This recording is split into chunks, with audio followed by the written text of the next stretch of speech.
तुम्हारे चरण। इंद्र को पता चला, अरे मेरा यज्ञ बंद हो गया, नया यज्ञ किया है।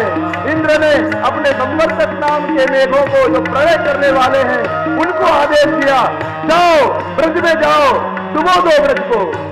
मेघ आए, गड़गड़ गड़गड़ गड़गड़ पे वर्षा करने लगे, मानो बर्फ की शिलाएं पड़ रही हैं।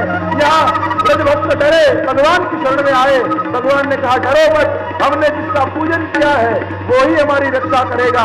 और भगवान ने बुलाए सब ब्रजभक्तों को, मेरी शरण में आओ। सब आए भगवान की शरण में, और भगवान ने अपने वाम हस्त में श्री गिरिराज बाबा को धारण किया। बोलिए गोवर्धन गिरिराज धरन श्री तुम्हारे शरण। गिरिराज धरन श्री तुम्हारे शरण। गिरिराज धरन श्री तुम्हारे शरण। गिरिराज धरन श्री तुम्हारे शरण। श्री तुम्हारे शरण, तुम्हारे शरण। श्री तुम्हारे शरण, तुम्हारे शरण। तुम्हारे शरण वल्लभ, तुम्हारे शरण।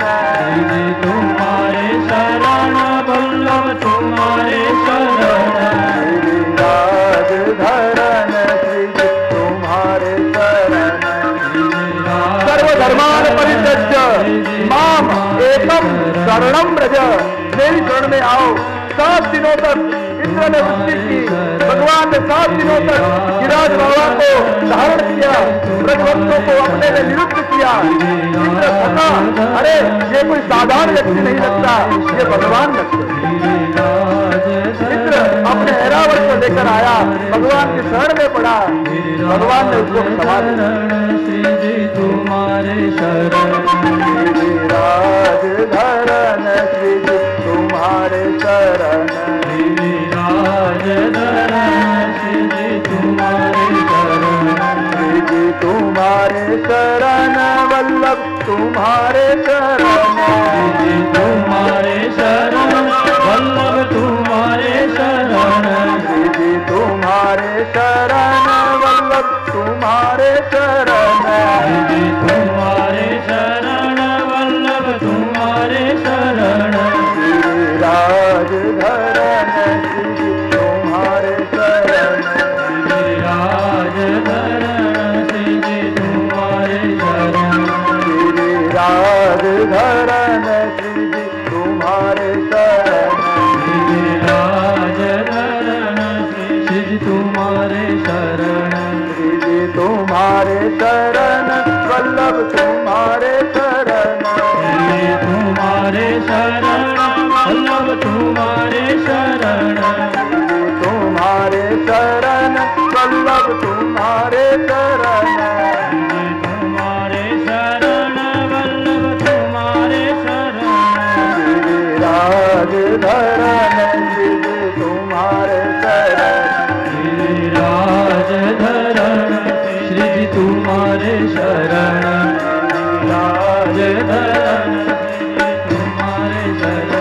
गिरिराज धरन श्री तुम्हारे शरण।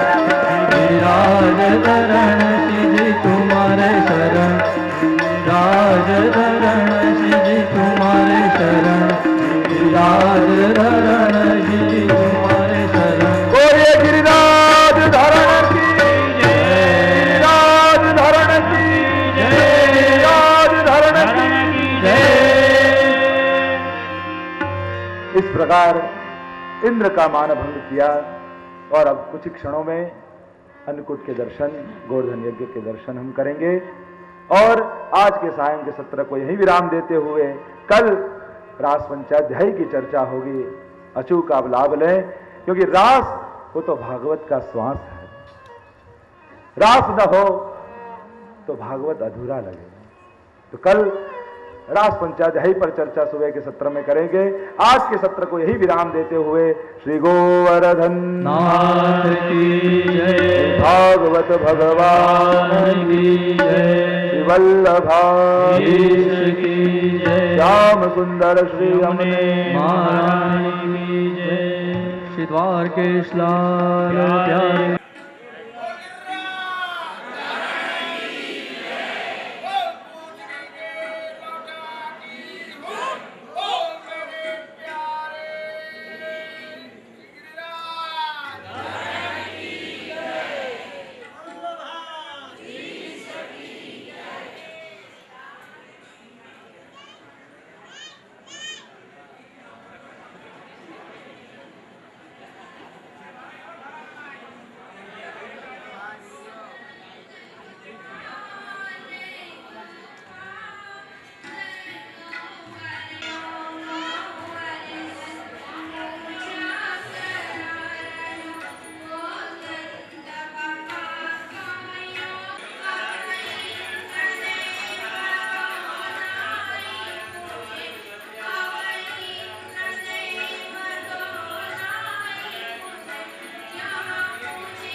उपस्थित भूदेव वृंद एवं सभी भाग्यवान श्रोताजन,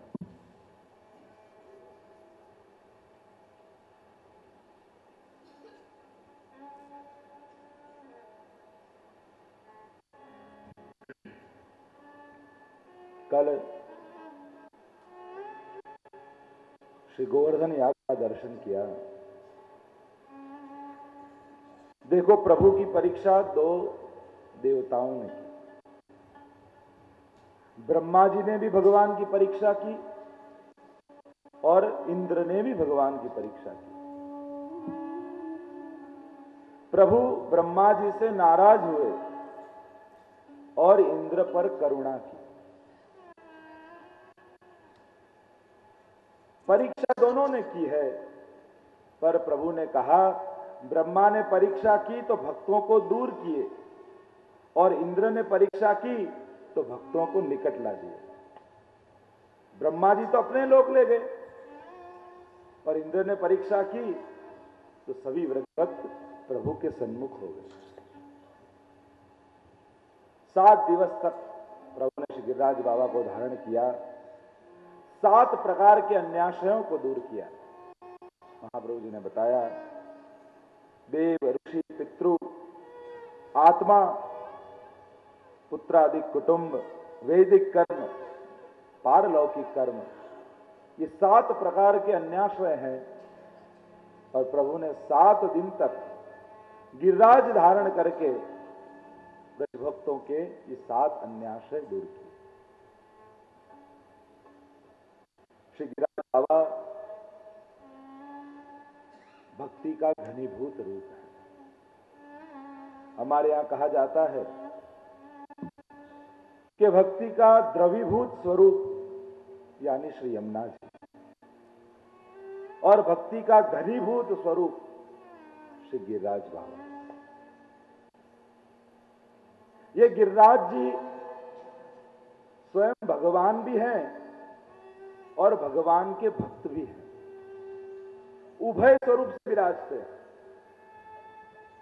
जैसे मर्यादा भक्ति में हनुमान जी हैं। मर्यादा भक्ति हनुमान जी को सिद्ध है। वो स्वयं स्वतंत्र भगवान के रूप से भी पूजे जाते हैं और राम भक्त के रूप में भी पूजे जाते हैं। यानी भक्त और भगवान दोनों ही उनके स्वरूप हैं। उसी प्रकार जिस प्रकार हनुमान जी को मर्यादा भक्ति सिद्ध है, उसी प्रकार गिरिराज बाबा को पुष्टि भक्ति सिद्ध है।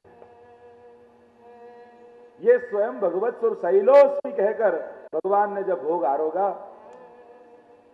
तब प्रत्यक्ष दिखाया कि मैं ही गिरिराज बाबा। तो भगवान का स्वरूप ही गिरिराज बाबा का स्वरूप है। और दूसरा स्वरूप जो वेणु गीत में आया, हंताय मद्रिर बला हरिदास वर्यो यद राम कृष्ण चरण स्पर्श प्रमोद। हंताय मद्रिर बला हरिदास वर्यो, ये तो हरि के दासों में वर्य हैं, श्रेष्ठ हैं। गिरिराज बाबा को यहां भक्त की उपमा दी, ये दासों में श्रेष्ठ हैं। क्यों? प्रमाण दिया, यद राम कृष्ण चरण स्पर्श प्रमोद। भक्त का क्या लक्षण होता है? भक्त का लक्षण क्या है? जब प्रभु को मंगला कराने जाएं और जहां जिनका प्रथम स्पर्श प्रभु को हो, भक्त के रोम रोम खड़े हो जाते हैं। प्रभु का उस सुकोमल श्रीअंग रोमांच प्रकट करता है भक्तों के अंदर।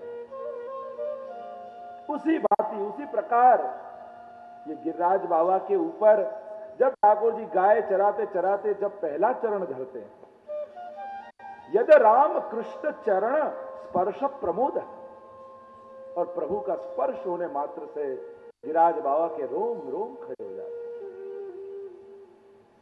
ये स्वयं कितने सुकोमल हो जाते हैं प्रभु के लिए। देखो, एक तो प्रभु इतने सुकोमल, और हम गिरिराज जी जब जाएं तो कई कई स्थानों में दिखते हैं कि ठाकुर जी के चरणों की छाप हो। तो प्रभु सुकोमल इतने, तो गिरिराज बाबा प्रभु से भी सुकोमल हुए, तभी तो छाप पड़ेगी। प्रभु के चरणों को अपने हृदय पर सदा अंकित करके गिरिराज बाबा विराज। ये गिरिराजरी माखन से भी कोमल है। प्रसंग आता है ना गोपाल लाल जी का। एक बार गिरिराज जी पे से पधार रहे थे। देखो, जय गोपाल करके पुष्टि मार्ग के अंतर्गत एक संप्रदाय है, उनके आचार्य गोपाल लाल जी रघुनाथ जी के वंश में आप प्रकट हुए थे। एक बार गिरिराज जी पे से पधार रहे थे और साथ में एक वैष्णव है, गोदी में उनके लाल जी हैं, गोपेंद्र। वैष्णव ने जिज्ञासा की कि महाराज, आप तो कहते हैं गिरिराज बाबा माखन से भी कोमल है, फिर हमको क्यों कठोर लगते हैं? आप कृपा करके हमें अनुभूति कराइए। जहां ये बोले वैष्णव, उतनी ही देर में गोद में विराजे हुए लालन ने छलांग लगाई गिरिराज बाबा की शिला पर और अपने कटी तक अंदर घुस गए और अनुभव कराया, ये गिरिराज बाबा उतने ही सुकोमल हैं। जब प्रभु पधारते हैं गिरिराज बाबा पर, अपने अंदर फल फूल प्रकट करके कंदराएं बनाकर प्रभु की सेवा करते हैं। गिरिराज बाबा 5 स्वरूप से विराजते हैं। सबसे पहला गौर भुजंग का स्वरूप, गाय का स्वरूप, ग्वाल का स्वरूप, सिंह का स्वरूप और पाषाण स्वरूप से, जो स्थूल रूप से विराजते। ये 5 स्वरूप श्री गिरिराज बाबा के। कहा जाता है कि जीव जब परिक्रमा करने निकलता है गिरिराज बाबा की, तो इन 5 में से कोई न कोई एक स्वरूप में गिरिराज बाबा दर्शन अवश्य देते। ये भक्त के मनोरथ पूर्ण करने वाले हैं। इनकी कृपा से ही पुलिंद जीवों को प्रभु का सुख मिला। गौर भुजंग का स्वरूप गिरिराज बाबा का है। जैसे भुजंग के मस्तक पर मणि होता है, वैसे ये गिरिराज बाबा के मस्तक पर श्रीनाथ रूपी मणि प्रकट हुआ। गाय का स्वरूप है गिरिराज बाबा का। ये गाय का स्वरूप क्यों लिया गिरिराज जी ने? कहा जाता है कि जब ब्रह्मा जी ने परीक्षा की और सभी बछड़ों और ग्वालों को ले गए अपने लोग, और भगवान ने स्वयं अपने अनेक रूप किए, स्वयं ही गाय बने, स्वयं ही गोप बालक बने। तो उस समय भगवान जो गाय का रूप लिए थे और उस भगवत स्वरूप गाय जब रोज चरने जाती थी और ग्रास करती थी घास का, तब उनके मुख में से लार पड़ती थी। वो गाय जो भगवत स्वरूप गाय है, स्वयं भगवान ने रूप लिया है गाय का, और वो भगवान का अधरामृत रूप लार ब्रज की भूमि पर पड़ी, और इस कारण से वहां छोटी छोटी घास उगी। वो भगवान के अधरामृत के कारण। एक वर्ष में लीला तो पूरी हो गई, गिरिराज बाबा को हुआ कि ये तो भगवान का अधरामृत है, इसको और कोई ले ले, इसे तो मैं ही ग्रहण करूं, यह सोच के गिरिराज बाबा गाय का रूप धारण कर लेते और गाय का रूप लेकर प्रभु के अधरामृत से उगी हुई इस घास का ग्रास करते। एक स्वरूप गिरिराज बाबा का ग्वाले का है। 12 वर्ष का बालक। खट ऋतु की वार्ता में चतुर्भुज दास जी को ये दर्शन हुए। लाल धोती उपरना धारण किए हुए ग्वाले के रूप से श्री गिरिराज बाबा दर्शन देते हैं। चौथा स्वरूप सिंह का है। भक्त को अभय करने वाले, भक्त की रक्षा करने वाले श्री गिरिराज बाबा है। देखो, सभी देव देवी देवी देवताओं के वाहन होते हैं, है ना। प्रत्येक देवी देवताओं के आपने दर्शन किए होंगे, कोई ना कोई वाहन होता। गणेश जी का वाहन क्या है? चूहा। महादेव जी का वाहन क्या? लक्ष्मी जी का वाहन क्या है? 2 वाहन है, सही बात। ब्रह्मा जी का वाहन, कार्तिकेय का वाहन मोर, माता जी का वाहन। अच्छा, माता जी का सिंह वाहन होता है, मतलब सिंह के आसन पर विराजती है माता जी। तो फिर प्रभु जिसमें विराजते हैं उसे सिंहासन क्यों कहते हैं? जो सिंह माता जी का वाहन है, आसन है, तो ठाकुर जी जिस पर विराजते हैं उसे सिंहासन क्यों कहते हैं? क्यों? क्योंकि वो गिरिराज बाबा की गोद में विराजते हैं, और श्रीनाथ जी गिरिराज जी का एक स्वरूप सिंह का। तो ठाकुर जी सदा ये गिरिराज बाबा की गोद में विराजते हैं, इसीलिए ठाकुर जी इसमें विराजते हैं उसे सिंहासन कहते हैं। नहीं तो वैसे सिंह तो माता जी का आसन है, पर ठाकुर जी विराजते हैं उसे सिंहासन कहते हैं। इसका कारण ये कि चौथा स्वरूप गिरिराज जी का सिंह का है। 5वां स्वरूप जहां रत्न धातु गिरिराजे रे, रत्न जड़ित अनेक रत्नों से सुशोभित श्री गिरिराज बाबा है।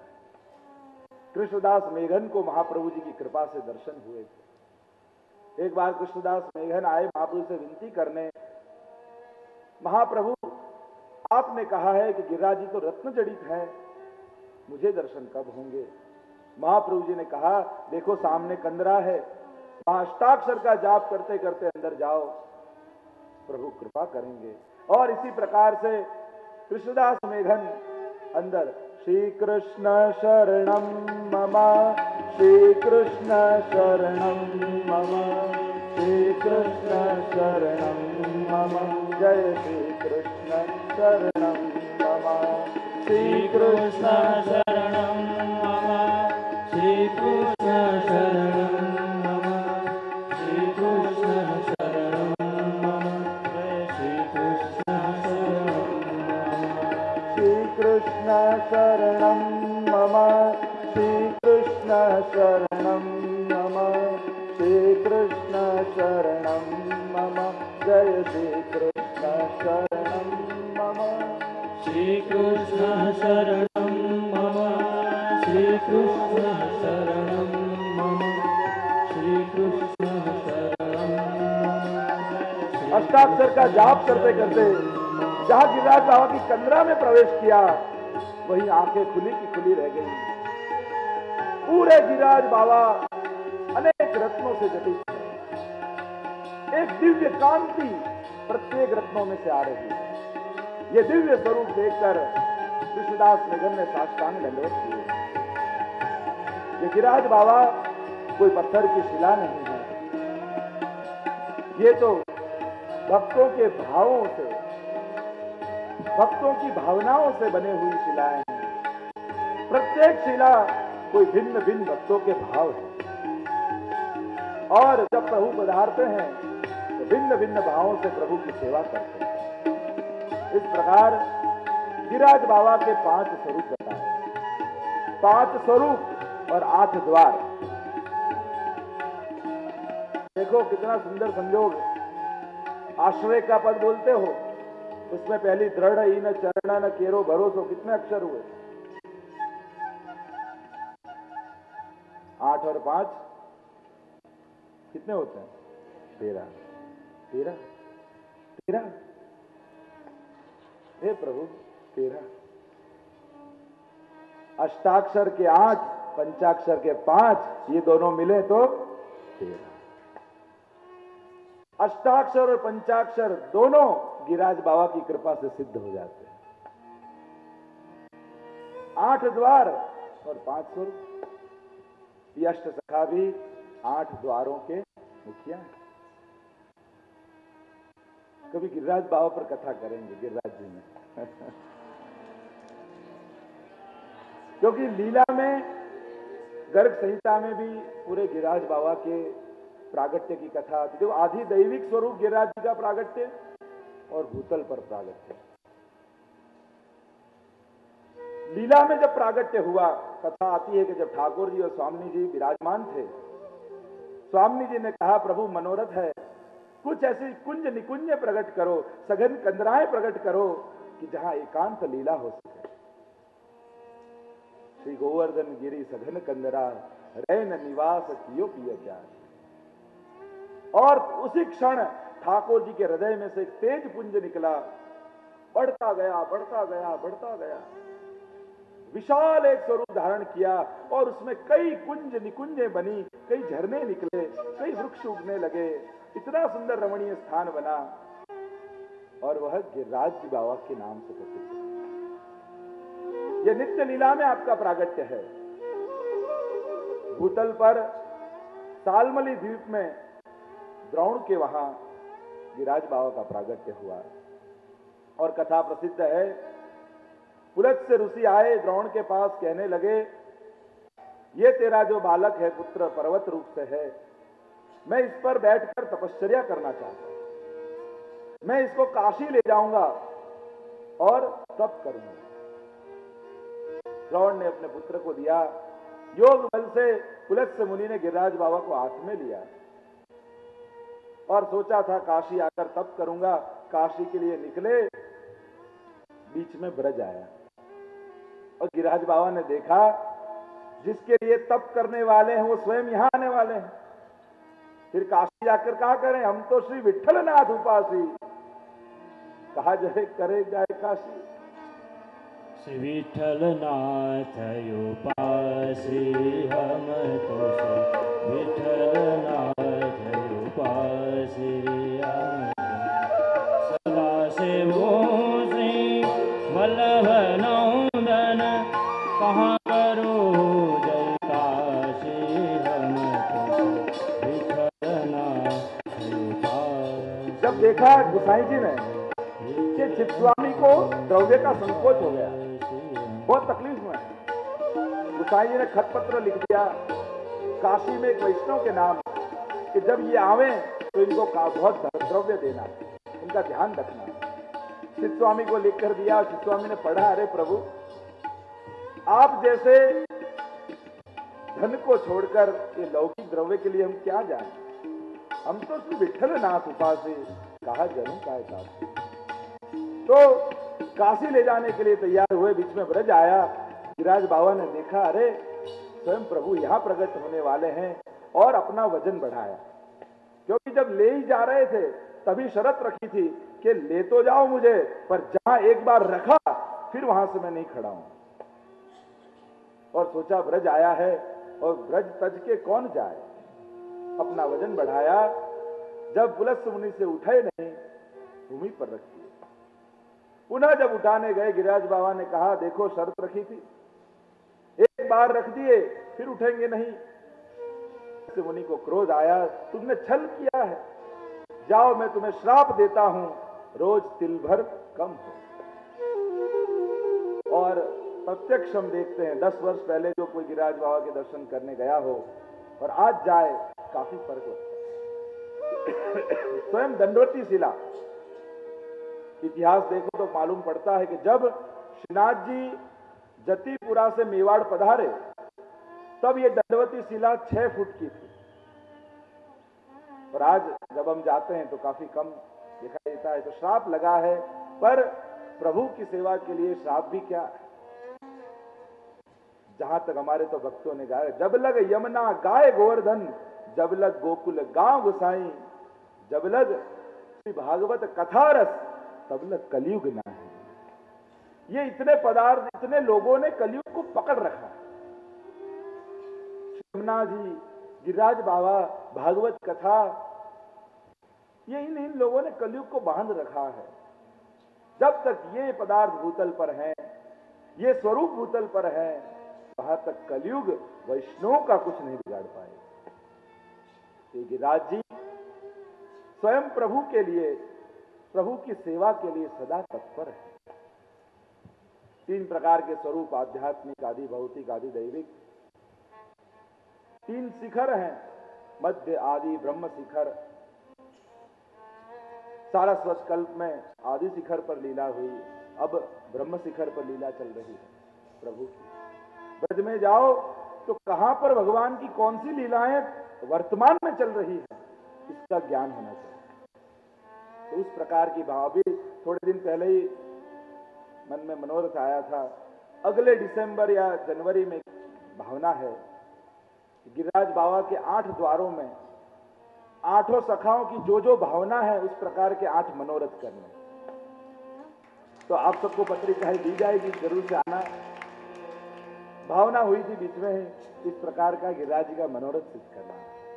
और गिरिराज बाबा तो प्रत्यक्ष हैं, आज भी वही अनुभव जीवों को जता। भी ब्रज यात्रा जाती है, कोई आज्ञा लिए बिना गिरिराज जी का एक पाषाण का छोटा सा टुकड़ा भी जो उठा ले, इतनी वर्षा होती है और अनाउंसमेंट किए जाते हैं कि गिरिराज जी जो किसी ने पधरा लिए हो तो वापस पधरा दो। और जब पधराए जाते हैं, भोग धरा जाता है, तब पुनः वर्षा शांत होती है। सावधान रहना वैष्णव, कभी भी ब्रज में जाओ, कोई भी आपको गिरिराज जी का स्वरूप दे, आग्रह करे या अपने आप, कभी भी लेना मत, क्योंकि गिरिराज बाबा को व्रज प्रिय है। कभी भी इस प्रकार से लाना ये अपराध है। इस प्रकार गिरिराज जी का भी अलौकिक स्वरूप है। कहा जाता है कि स्वामी जी के चरणों में नंग का चिन्ह है, रत्न का एक चिन्ह है, उसमें से गिरिराज जी का प्रागट्य है। ये नंग मानो स्वामी जी ने ठाकुर जी को भेंट दिया है, और 7 दिनों तक बीती में जड़कर ठाकुर जी ने अपनी उंगली में धारण किया है। ये तो स्वामी जी की दी हुई गिफ्ट है ठाकुर जी को, और इसीलिए ठाकुर जी ने दिखाया जगत को, देखो स्वामी जी मुझे इतनी प्रिय है कि उनकी दी हुई भेंट को मैं सदा अपनी उंगली पे धारण करता हूं। और भक्तों को बुलाया, आओ इनकी शरण में आओ, गिरिराज बाबा की शरण में आओ, ये सबकी रक्षा करेंगे, ये शरण प्रतिपाल हैं, इनकी शरण ग्रहण करो। हे गिरिराज, हे गिरिराज, शरण तिहारे आयो, शरण तिहारे आयो। प्रभु केवल आपकी शरण है गिरिराज बाबा, हम आपकी शरण में हैं। हे गिरिराज, शरण तिहारे आयो, तिहारो शरण प्रभु आनंदकारी, तिहारो शरण प्रभु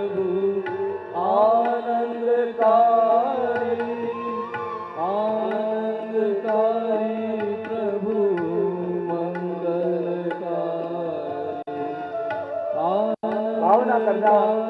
अब मुखारविंद के सामने है, मुखारविंद के सामने महाप्रभु जी के बैठक भी है। दंडवत करके महाप्रभु जी की आज्ञा लेकर श्री गिरिराज बाबा को दूध से स्नान कराया। शरण तिहारे आयो, शरण तिहारे आयो, सब जग आनंद छायो,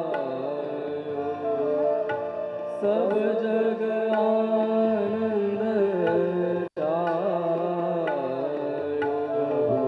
प्रभु शरण तिहारे आयो, प्रभु शरण तिहारे आयो, तुम हो मेरे प्राण जीवन, तुम हो मेरे प्राण जीवन, कृपा कर मुझे बुला। ब्रज में जाते हो जो मत समझना कि आप गए, जब गिरिराज बाबा बुलावे तब ही गिर जाते। शरण तिहारे आयो, शरण तिहारे आयो, हे गिरिराज, हे गिरिराज, शरण तिहारे आयो, शरण तिहारे। सभी ब्रजवासी आए गिरिराज जी की शरण में। प्रभु ने निरोध किया, कौन पे जाऊं बिना शरण प्रभु, कौन पे जाऊं, बड़े भाग्य से पाऊं, भाग्य बिना ये सब सुख नहीं मिला। बड़े भाग्य श्री वल्लभ का शरण, यमुना जी का पान और गिरिराज जी का आश्रय, ये भगवत कृपा बिना संभव नहीं।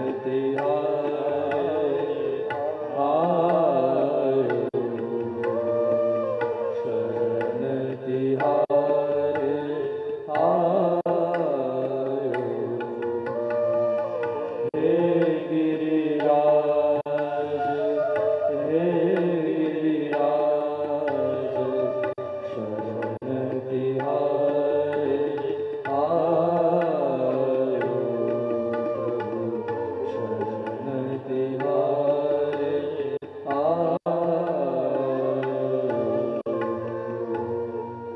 गिरिराज जी का आश्रय।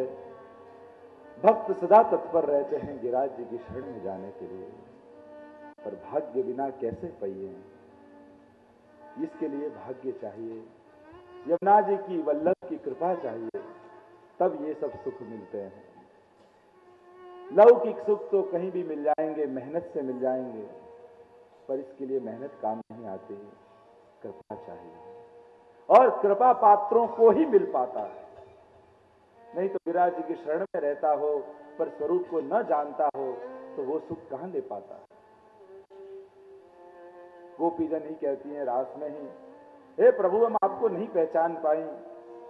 जैसे चंद्रमा का प्रतिबिंब जल में पड़े और मछलियां उसे कोई जलचर मान लें और उस चंद्र के प्रकाश का सुख नहीं ले पाते, उसी प्रकार हे प्रभु हम आपको नहीं पहचान पाए। ये गिरिराज जी, इसका खूब आश्रय करो, भक्ति मांगो इनसे। हे गिरिराज बाबा, हम सकाम भाव से आपकी शरण में नहीं आएंगे, भले कोई किस भी भावना से आपको भजे, हमें तो एक ही वस्तु चाहिए, प्रभु में अनन्य प्रेम। जिस प्रकार आपके अंदर तत्परता है, जिस प्रकार प्रभु को देखकर आपके अंदर रोमांच होता है, उसी प्रकार का रोमांच, उसी प्रकार का आनंद हे गिरिराज बाबा हमारी अंदर भी जागे। हे वैष्णवों, गिरिराज जी का खूब आश्रय करना। जब भी ब्रज में जाओ गिरिराज जी की शरण में जरूर जाना। ब्रज में जाएं तो यमुना जी का पान और गिरिराज जी को दूध से स्नान, इसको चूके नहीं, ये दोनों अवश्य कराएं। ये गिरिराज बाबा सदा ठाकुर जी के विरह में तपते रहते हैं, इसीलिए इनको ठंडा दूध चढ़ाया जाता है, इनको शीतल करने के। इनको सदा विरह रहता है, सदा ठाकुर जी के ताप में तपित हैं। गिरिराज जी का आश्रय करना प्रभु ने सिखाया ब्रज भक्तों को, ये गिरिराज बाबा की शरण में आओ, ये सभी दुख दूर कर देंगे। इस प्रकार गोवर्धन याग की कथा को समाप्त किया। आगे रास पंचाध्यायी की कथा आती है। ये रास कल ही मैंने कहा कि भागवत का श्वास है, 5 अध्याय है। जैसे कोई गांव में झगड़ा पड़ता है तो पंच को बैठाया जाता है, पंच फैसला करते हैं कि सच्चाई क्या है। उसी प्रकार जब ज्ञान मार्गी, कर्म मार्गी, वैराग्य मार्गी, वेदांतियों, इन सबके झगड़े हुए, सच्ची भक्ति कौन सी, सच्चा भाव कौन सा, किस प्रकार का भजन, जब ये सब झगड़े हुए इन सब मार्गों में, तब ये पंचाध्यायी रूप पंच को बिठाया गया फैसला करने। और इन्होंने निर्णय दिया कि ये गोपी भाव से भगवान को भजना, यही सर्वोत्तम भक्ति है। यथा व्रज गोपिका नाम, नारद जी ने स्वयं भक्ति सूत्र में कहा, भक्ति कैसी हो, कैसे करेंगे, क्योंकि कई प्रकार के भक्त हैं, 84 प्रकार की भक्ति बताई गई है। भक्ति कैसी करें, कहा यथा व्रज गोपिका, जैसे इन गोपीजनों ने प्रभु को लाड लड़ाए, जिस प्रकार इन्होंने स्नेह दिया, प्रेम दिया, बस भक्ति वैसे ही करें। गोपी तो पर्याय है भक्ति का, पर्याय बन गई भक्ति। आंख बंद करो तो गोपी ही याद आती। कबीर जी की भक्ति बड़ी मशहूर हुई तो काशी में सब बखान करने लगे, अरे कबीर जी आप जैसा भक्ति तो कोई नहीं है, ये विश्व में आपके जैसी भक्ति किसी ने नहीं की। कबीर ने दोहा रचा, कबीरा कबीरा क्या करे, जा यमुना के तीर, एक गोटी गोपी के भाव पर बह गए कोटि कबीर। कबीर कबीर क्या करते हो, जाओ यमुना जी के तट पर जाकर गोपियों को देखो, एक गोपी पर मेरे जैसे करोड़ों कबीरों को नौछावर करके फेंक दिया जाए तो भी सस्ता होगा। गोपी भाव का पर्याय है, गोपी भक्ति का पर्याय है, गोपी स्नेह का पर्याय है, गोपी प्रेम का पर्याय है, गोपी तत्सुख का पर्याय है, गोपी कृष्ण का पर्याय है। भगवान और गोपी भिन्न नहीं रहे, एक ही हो। भगवान के अंदर समाहित जितनी भी भावना है, उन भावना के ही कोटि रूप श्री गोपीजन है। वो प्रभु के अंदर रही भावनाओं के ही स्वरूप। गोपी प्रेम की ध्वजा, जिन गोपाल कियो वश, उर्धरी श्याम भुजा। गोपी प्रेम की ध्वजा, गोपी प्रेम की। प्रभु होते हैं, ऊपर शिखर होता है, ऊपर ध्वजा होती है। जो प्रभु भी जिनको अपने मस्तक पर विराजते हैं, अपने मस्तक पर पधराते हैं, वो गोपी। गोपाल कियो अपने वश, उर्धर श्याम भुजा, उर्धर श्याम भुजा, गोपी प्रेम की ध्वजा। भगवान वश हो गए। जैसे कोई खेल करने वाला हो, कठपुतलियों को नचाता है, लड़ाता है, पर जिसके हाथ में डोर है, ये सब कठपुतलियां उनके वश। उसी प्रकार ताही आहिर की छोहरिया, सचिया भर छाछ पे नाच नचाए। जो दुनिया को नचाने वाला है, उनको ये गोपी कहती है, छाछ चाहिए? हाँ चल तुझे दूंगी, पहले नाच के दिखा। प्रभु कहते हैं कैसा नाच दिखाऊं? कथक, कर्नाटकी, कुचिपुड़ी, मणिपुरी, या फिर वो काली अपेक्षा तांडव, वो दिखाऊं? गोपी कहने लगी, तू तो अपने ब्रज को ही दिखा। और प्रभु छन छन छन छन छन छन छन छन करके नाचते हैं। एक गोपी के चुल्लू भर छाछ के लिए वो त्रिलोक को नचाने वाला भगवान स्वयं नाचता है। गोपाल कियो अपने वश, उर्धरि श्याम बजा, गोपी प्रेम की शुक मुनि व्यास प्रशंसा कीने, उदो संत सरा। शुक मुनि व्यास, उद्धव जैसा ज्ञानी आया भगवान के गुण गाते गाते, वेदांत की बातें लेकर आया, सब जगह भगवान है, क्यों रोती हो। पर जहां गोपियों से मिला, भगवान को भूल गया और गोपियों के गुणगान करने लगा। वंदे नंद वजस्त्री नाम पाद रेणुम अभिक्ष्ण सह। ये गोपियां धन्य हैं कि जिनके चरण रज त्रिलोक को पावन कर रही हैं। आया था भगवान के गुण गाते गाते, गया भक्तों के गुण गाते गाते, गोपियों के गुण गाते। पूरे भाग्य गोकुल की वनिता,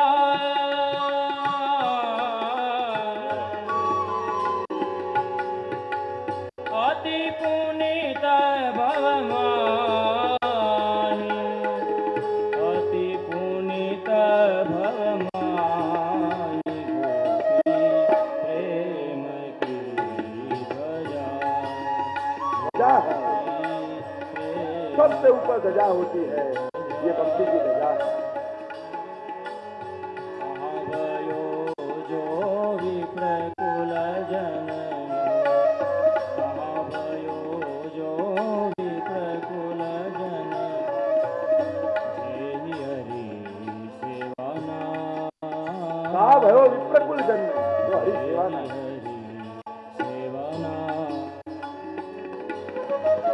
सोई कुलीना दास परमानंद, सोई कुलीना दास परमानंद, जो हरिशन मुखधार। ब्राह्मण कुल में जन्म से भी कुछ नहीं होता, सहज परमानंद तो ही कुलीन जो हरि सन्मुख जाए। प्रवीण चतुर तो वो है जो भगवान की ओर भागता है।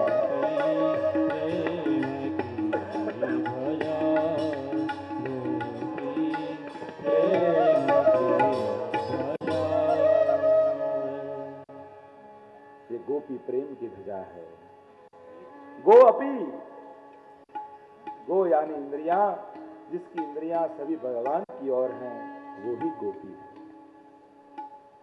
ये गोपी केवल स्त्री दे नहीं है, गोपी तो भाव को कहा है। ब्रज में कोई पुरुष हो, प्रसंग नहीं आता, मीरा गई ब्रज में, रूप गोस्वामी को चिट्ठी लिखी कि मैं आपसे मिलना चाहती हूं, सत्संग करना चाहती हूं। उन्होंने वापस चिट्ठी लिखकर भेजी कि मैं किसी स्त्री से नहीं मिलता। मीरा ने वापस चिट्ठी लिखकर भेजी कि आज पहली बार पता चला कि ब्रज में कृष्ण के अलावा और भी कोई पुरुष है। यहां तो सब स्त्रियां हैं, सब गोपी है। स्त्री भाव का नाम है, समर्पण भाव, वही स्त्री भाव है, वही गोपी भाव है। देखो यहां से भाव जगत प्रारंभ हो रहा है। स्वयं सुखदेव जी सर्वभूत थे, फिर भी गोपियों का आराधन किया। कहा जाता है कि राधा का नाम भागवत में नहीं है, और विद्वान लोग कहीं कहीं दो जगह द्वितीय स्कंद और दसम स्कंद में अनया राधितो नूनम के नाम से राधा का नाम आया, इस प्रकार की चर्चाएं भी हुई। पर मैं तो कहता हूं राधा का नाम आवे कि ना आवे, दूध में मिठास है कि नहीं वो देखकर तो पता नहीं चलेगा, पर जहां दूध पिया और मीठा लगा तो साबित हो गया कि इसमें शक्कर है। उसी प्रकार राधा का नाम है या नहीं शायद ग्रंथ वांचने से पता न चले, पर जब ग्रंथ का श्रवण करो और मीठा लगे तो मानना वो मिठास स्वामी जी की है, वो मधुरापन राधा का है।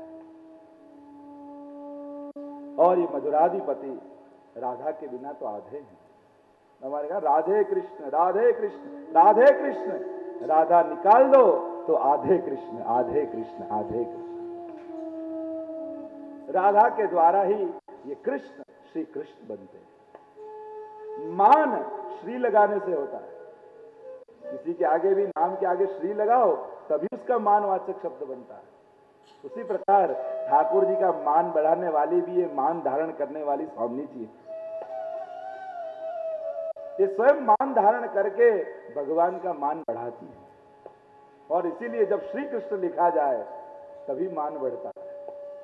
इसलिए केवल कृष्ण नहीं कहते, श्री कृष्ण शरणम नमः, युगल स्वरूप का आराधन, श्री कृष्णाय वयम नमः, युगल स्वरूप का आराधन। तभी पूर्णता प्राप्त होती है भगवान को जब उनके साथ स्वामी जी को विराजमान किया जाए। व्रज वालू रे वैकुंठ नहीं आऊं, कहा गो ब्रज भक्तों ने क्या करके आए, वहां तो आपके पास सिंहासन में लक्ष्मी जी विराजमान होंगे और हम तो राधा के साथ आपको देखना चाहते हैं, हम तो पास में स्वामी जी को देखना चाहते हैं, हम वैकुंठ नहीं आते। ये गोपी भाव, ये भाव जगत है। 3 प्रकार के भाव या रति बताए गए, सामान्य रति, साधारण रति ने समंजसा रति, साधारण रति, समंजसा रति और समर्था रति। साधारण रति, साधारण प्रेम, यानी हमको सुख हो, भक्ति करें तो हमको आनंद आवे, प्रभु को आवे कि ना आवे कोई बात नहीं। ये कुब्जा का प्रेम है जो साधारण रति। मध्यम है समंजसा रति, हमको भी आनंद आवे, प्रभु को भी सुख हो। देखो सेवा में भी ध्यान रखना, कई बार देखता हूं भर उष्णकाल हो, स्वयं का जन्मदिन आवे तो जरी के वस्त्र ठाकुर जी को धरा दे और राजी हो, आज कितने ठाकुर जी सुंदर लग रहे। अरे तुझे आनंद आ रहा है, उनको क्या हो रहा है उनको पता है। तत्सुख का ध्यान रखें। सेवा केवल हमारे आनंद के लिए ही नहीं है, सेवा फलरूप तब मानी जाती है जब भगवान को आनंद हो, प्रभु को सुख हो, हमें हो न हो। मध्यम समंजसा रति है, प्रभु को भी आनंद आवे, हमको भी आनंद हो। ये अष्टपटरानियों का भाव है। प्रभु की जो पटरानियां हैं उनकी समंजसा रति है, वो स्वयं भी आनंदित होना चाहती हैं और प्रभु को भी आनंद देना चाहती हैं। और तीसरा है समर्था रति, हमारा जो होना हो, नरक में पड़े तो प्रभु को सुख हो। परीक्षा नहीं की नारद जी ने कि प्रभु के पेट में दर्द है, अपने चरणों की रज दो। बड़े बड़े ऋषि मुनियों देवताओं के पास गए, सबने कहा अरे हमारे चरणों की रज जो भगवान को देंगे तो हमको तो नरक में भी जगह ना मिलेगी। गोपियों के पास आए, गोपियों ने कहा टोकरे भर भर के ले जाओ, भले नरक में भी जगह ना मिले पर प्रभु को तो सुख होगा। ये समर्था रति है, ये भाव जगत। देखो जहां तक आप भगवान के साथ कोई एक भाव से नहीं जुड़ोगे वहां तक सेवा में आनंद नहीं आएगा। कहीं भी लौकिक में भी देखो, आप कोई ऊपर गैलरी पर खड़े हो और सामने बहुत भीड़ जा रही, रोड क्रॉस कर रहे लोग, आपकी नजर कहीं नहीं टिकती, कई लोग जा रहे। इतने में आपका लड़का वहां से निकला, तुरंत नजर अटक गई, और जहां तक जाएगा आपकी नजर पीछे पीछे जाएगी, चला गया, नजर फिर से, फिर लोगों की भीड़ जा रही है, आपकी नजर कहीं नहीं अटक रही। आप दृष्टा बन जाते हो, साक्षी हो जाते हो। इतने में आपके पतिदेव गए, तुरंत नजर अटकी, जहां तक जाते जाते आप देखते रहते हो, चले गए, फिर अलिप्त हुए, फिर भीड़ जा रही, कहीं नजर नहीं अटकी। इतने में आपका एक मित्र निकला, जहां निकला अरे मेरा मित्र, नजर अटकी और उसकी सभी स्मृतियां आने लगती। बच्चा निकला, इसने पढ़ लिया होगा कि नहीं, भोजन किया होगा कि नहीं, उसके बारे में सभी वृत्तियां चालू हो जाएंगी। पतिदेव गए, अरे पतिदेव टिफिन लेके निकले होंगे कि नहीं, ऑफिस से आ रहे हैं या जा रहे हैं, उसके बारे में सभी चर्चाएं, मन अपने आप विचार करने लगेगा। मित्र गया, अरे मित्र ने उधार लेके गया है, कब वापस लौटाएगा, उसके बारे में सभी विचार आने लगेंगे। मित्र गया। नौकर इतने में आया, अरे कितने दिन से दिखा नहीं है, कहां से गया। भीड़ जाती जा रही, कहीं नहीं अटकते। नौकर आया, तुरंत मन अटका। आपका जहां जहां भाव है वहीं आपकी मन की वृत्तियां कार्य करती, और जहां का जिस प्रकार का भाव, मन की उसी प्रकार की वृत्ति। भाव बड़ा महत्व का है, और ये भाव कभी भी बुद्धि से नहीं समझा जाता। यहां तर्क करने जाओगे, बुद्धि लगाने जाओगे, तो मानो दूध में जैसे खटाई पड़ जाए और दूध बिगड़ जाए, उस प्रकार के भाव भी बिगड़ जाए। बहुत तत्व दृष्टि की बुद्धि जो भाव में लगाने जाओ तो भाव का आनंद नहीं उठा पाते। भाव जगत एक भिन्न जगत है। एक बार एक पूरी यात्रा संग कहीं घूमने निकले, प्रवासी लोग निकले पूरी वर्ल्ड टूर के लिए। तो पूरा ग्रुप था, वर्ल्ड टूर के लिए जाने लगा। सभी देश घूम रहे हैं, जाते जाते जापान आया। एक भाई थे, उसने कहा यहाँ इलेक्ट्रॉनिक चीज अच्छी मिलती है, बहुत महंगा कैमरा खरीदा। अब वहां से निकले, पूरी दुनिया घूमने निकले हैं, घूमते घूमते स्विट्जरलैंड आए। इतने सुंदर दृश्य, इतनी बढ़िया कुदरती सौंदर्य। सबको हुआ कि इसने महंगा कैमरा खरीदा है, अभी निकालेगा और सब फोटो खींचेगा। पर 2-4 दिन रहे, कैमरा निकला ही नहीं। लोग कहने लगे, अरे तूने किस लिए खरीदा है कैमरा, इतने अच्छे दृश्य हैं, इतने सुंदर कुदरती सौंदर्य है, फोटो खींच। तेरे जैसा कंजूस देखा नहीं।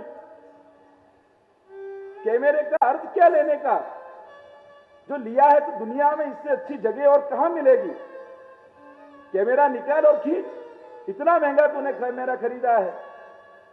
वो व्यक्ति ने कहा, मैंने जीवन में पहली बार बाहर निकला हूं, इतना महंगा कैमरा पहली बार खरीदा है। मेरी भावना है कि घर जाकर सबसे पहले मेरी मां का फोटो खींचूं।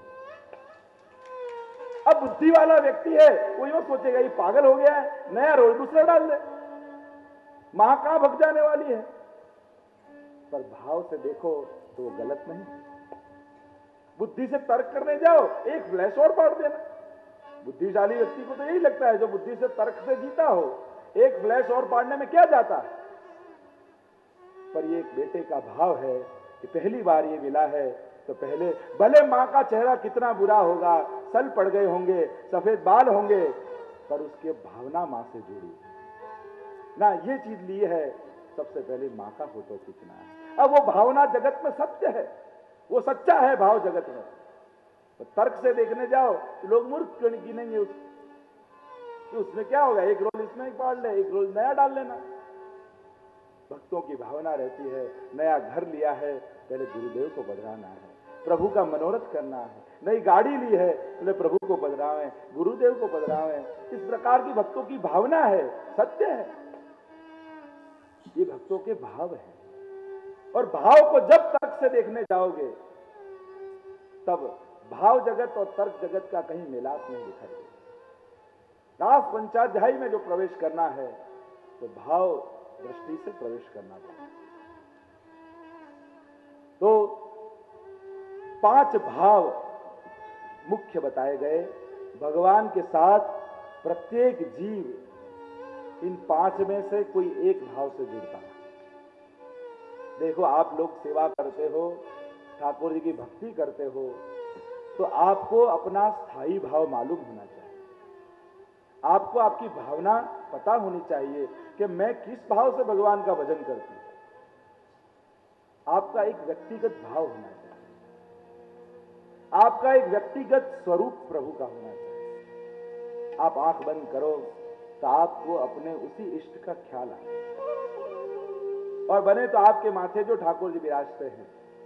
कभी भी कहा जाए, कहीं भी कथा में, कोई भी सत्संग में, सब आंखें बंद करके प्रभु का स्मरण करो, यूं कहा जाए और आंख बंद करो तो आपको आपके लालन ही दिखाई देने चाहिए। और जहां भी दर्शन करने जाओ, वहां उन्हीं लालन के दर्शन करो। एक अपना इष्ट स्वरूप होना चाहिए कि जो आपका हो, जो आपके हृदय में प्रकटा हो, वो आपकी ईजाद है, वो आपने प्रकट की है। वो केवल आपके लिए प्रगटा है। ये स्वरूप आपके हृदय में होना चाहिए, एक भाव आपका निश्चित होना चाहिए। वैसे तो सर्वदा सर्वभावे न भजनीयो व्रजाधिप, सर्वभाव से भजना है, पर आपका एक स्थायी भाव होना है। अन्य भाव द्वारा जब लाल लड़ाया जाता है तब उसे मनोरथ कहते हैं। ये विशेष मन का मनोरथ हुआ कि जैसे कोई बाल भाव से सेवा करता हो और कुंज का मनोरथ करे, तो ये तो किशोर भाव की लीला हुई, तो ये कुंज का मनोरथ हुआ। ये संचारी भाव आया, आपका स्थायी भाव वात्सल्य भाव है, पर माधुर्य भाव की भावना की। प्रभु तो सर्वभाव समाहित है, प्रत्येक भाव भगवान में हो सकते हैं। विश्व के जगत में, इस संसार में कोई भी एक व्यक्ति में सभी भाव संभव नहीं है, नहीं तो व्यवहार बिगड़ जाएगा। पर केवल भगवान एक ऐसे हैं जिसमें सर्व भाव हो सकता है। सर्वदा सर्वभावेन भजनीयो व्रजाधिप, सर्वदा सर्वभावे, सर्वभाव। हम रक्षाबंधन आती है तो ठाकुर को राखी भी धरा देते हैं, वात्सल्य भाव भी करते हैं, माधुर्य भाव भी आ जाता है, दास भाव भी आ जाता है। सभी भाव हमारे आधे घंटे की सेवा में आ जाते हैं। प्रभु ने सेवा प्रकार महाप्रभु ने ऐसा बनाया, आधे घंटे में नवधा भक्ति आप कर लेते। अलग अलग भक्ति करने कहां जाओगे? अन्य जगह तो सब जगह अलग अलग भक्ति है, कोई श्रवण भक्ति करता होता है, कोई कीर्तन भक्ति करता होता है, कोई अर्चन करे, कोई वंदन, कोई दास्य। पर हमारे आधे घंटे की सेवा में भी नवधा भक्ति आ जाती है। जब ठाकुर जी के जगाने के कीर्तन सुनो, श्रवण भक्ति हो गई, कीर्तन करो, कीर्तन भक्ति हो गई। स्मरण, ठाकुर जी की लीला का स्मरण करते करते ठाकुर जी को जगावें, श्रृंगार करें, स्मरण भक्ति आ गई। श्रवणम कीर्तनम विष्णु स्मरणम पाद सेवनम। ठाकुर जी को जब जगावें, रजाई उठा के, दुलाई उठा के ठाकुर जी के धीरे से चरण सेवा करें, ये पाद सेवन है।